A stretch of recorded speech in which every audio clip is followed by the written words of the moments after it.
భారతీయ జనతా పార్టీకి కొత్త రాష్ట్ర అధ్యక్షుడు రాబోతున్నారు. అలాగే ఇద్దరు పేర్లు పరిశీలనలో ఉన్నాయి. కిరణ్ కుమార్ రెడ్డి పేరు ప్రధానంగా వినబడుతోంది.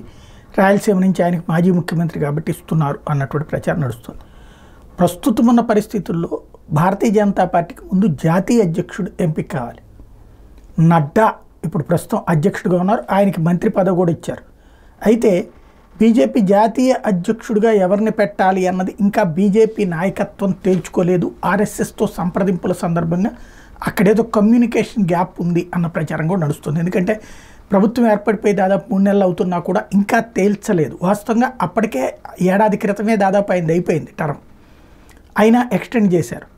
అప్పుడు మిగతా వాళ్ళని ఎక్స్టెండ్ చేస్తూ ఈవెన్ మనకి ఆంధ్ర తెలంగాణలో కూడా బండి సంజయ్ నేను తర్వాత సోమువీర్రాజుని ఇద్దరిని కూడా ఎక్స్టెండ్ చేశారు.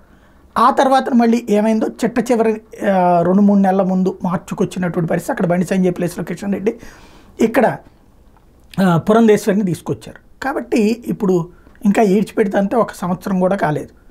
టర్మ్ పూర్తి ఇప్పటికే ఆవిడ కేంద్ర మంత్రి పదవి ఇవ్వలేదు, టర్మ్ పూర్తి కాలేదు. ఇప్పటికిప్పుడు ఆమెను తీసేయాల్సిన అవసరం అధినాయకత్వానికి లేదు. ఎందుకంటే ఇక్కడేమో ఇదేం ప్రతిపక్షంలో ఉండి ఇక్కడ పోరాడాల్సిన అవసరం ఏం లేదు, అధికార పక్షంలోనే ఉంది. ప్లస్ ఎన్డీఏ భాగస్వామిగా ఉంది. కాబట్టి ఇప్పటికిప్పుడైతే పార్టీ అధ్యక్ష స్థానానికి మార్పులు చేస్తారని నేను అనుకోవట్లేదు. ఒకవేళ నా అభిప్రాయం తప్పు కూడా కావచ్చేమో, చూద్దాం.